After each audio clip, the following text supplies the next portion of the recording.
मित्रों नमः शिवाय। हमारे YouTube चैनल ज्योतिष संजीवनी में आप सभी मित्रों का स्वागत है, अभिनंदन है। मैं ज्योतिष दैवज्ञ पंडित देवेंद्र द्विवेदी, शहडोल मध्य प्रदेश से। मित्रों, आपसे एक आग्रह करूंगा कि वीडियो को पूरा देखें। 8-10 मिनट 12 मिनट का वीडियो रहता है, आप पूरा देखें, क्योंकि जब पूरा वीडियो आप देखेंगे तभी वीडियो का सारांश आप निकाल पाएंगे। और वीडियो अगर पसंद आ जाए तो आप लाइक ज़रूर कर दें, अपने ग्रुप में शेयर कर दें। ये ज्ञान की बातें औरों तक भी मिले, औरों का भला हो, और सब्सक्राइब कर लें। आज मैं आपसे बातें करूंगा मेष लग्न। 12 लग्न होते हैं, मेष लग्न, मिथुन लग्न, तुला लग्न, कुंभ लग्न, मीन लग्न, इस प्रकार से 12 लग्न हैं और 9 ग्रह हैं। और किस लग्न में कौन सा ग्रह बैठ करके कैसा उसका फल होगा, जीवन में कैसा प्रभाव होगा और किन स्थितियों पर होगा, आज मैं आपसे बातें करूंगा। ये पहला लग्न है मेष लग्न, और मेष लग्न में पहला ग्रह सूर्य, और इनके साथ साथ मैं आपसे बातें करूंगा भावफल, दृष्टि और डिग्री। किसी भी ग्रह का फल आदेश करने के पहले हमें 3 बातों का विशेष ध्यान रखना पड़ता है, और इन 3 बातों पर ही फल आदेश जो है निकलता है। मित्रों, यहाँ हम देख रहे हैं सूर्य लिखा हुआ है, यहाँ 1 लिखा हुआ है। 1 का अर्थ हुआ मेष लग्न और सूर्य।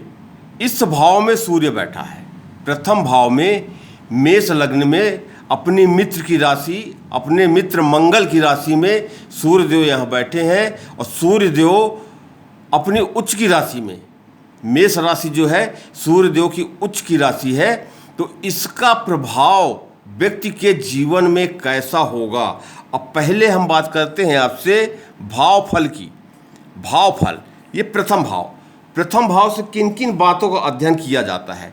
ये हमारा शरीर है, हमारा मस्तिष्क, हम जो भी हमारी धारणा होती है, हमारे विचार होते हैं, हमारी सोच होती है, मस्तिष्क हमारा सब कुछ, ये कहें सूक्ष्म शब्दों में कि मैं स्वयं, यानी जिन जातकों का जन्म मेष लग्न में हुआ है और मेष लग्न में ही प्रथम भाव में ही सूर्यदेव स्थित है, तो ऐसी स्थिति में सूर्य का क्या फल होगा और किन परिस्थितियों में होगा और कैसा होगा। तो यह सूर्यदेव अपने मित्र की राशि में बैठे हुए हैं, तो स्वाभाविक है, और उच्च की राशि है, और प्रथम भाव केंद्र भी है, त्रिकोण भी है, ये हमारा शरीर है। तो सूर्य शरीर स्थान में उच्च का होकर अपने मित्र मंगल की राशि पर बैठे हुए हैं। अतः इसके प्रभाव से जातक स्वस्थ शरीर वाला रहता है, मध्यम बल कद वाला होता है, स्वाभिमानी होता है, तेजस्वी होता है, परम विद्वान होता है, अनेक शास्त्रों का ज्ञाता होता है, वाणी में माता भगवती सरस्वती का वास होता है। और जब वो किसी दूसरे लोगों से मिलता है, ऐसा व्यक्ति जिनका सूर्य प्रथम भाव में बैठा हुआ है, जब किसी दूसरे व्यक्ति से मिलता है या बातें करता है या राजनीति से प्रेरित है वो व्यक्ति, या भाषणबाजी करते हैं या कहीं भी बैठते हैं, तो ऐसे व्यक्ति की वाणी बड़ी ही अच्छी होती है, मधुर होती है, और बड़े ही आदर के साथ ऐसा व्यक्ति बात करता है, जिससे सभी लोग प्रशंसा भी करते हैं और सुनते भी हैं। ये बहुत बड़ी बात होती है कि हमारी सोच क्या है, हम बोलते कैसा है।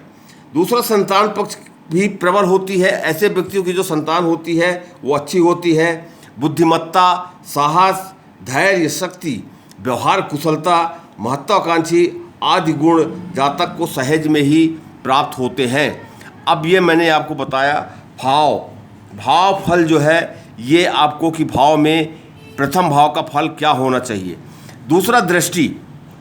अब हम दृष्टि की बात करते हैं। जैसे यहाँ पर मैंने कहा कि सूर्य प्रथम भाव में मेष लग्न में बैठे हैं, तो ये सूर्य के उच्च की राशि है। लेकिन सूर्य की एक दृष्टि होती है, सभी ग्रहों की दृष्टि है, यहाँ सूर्य की 7वीं दृष्टि है। ये 7 लिखा हुआ है, ये 7वीं दृष्टि है जो सूर्य देव की नीच की राशि है।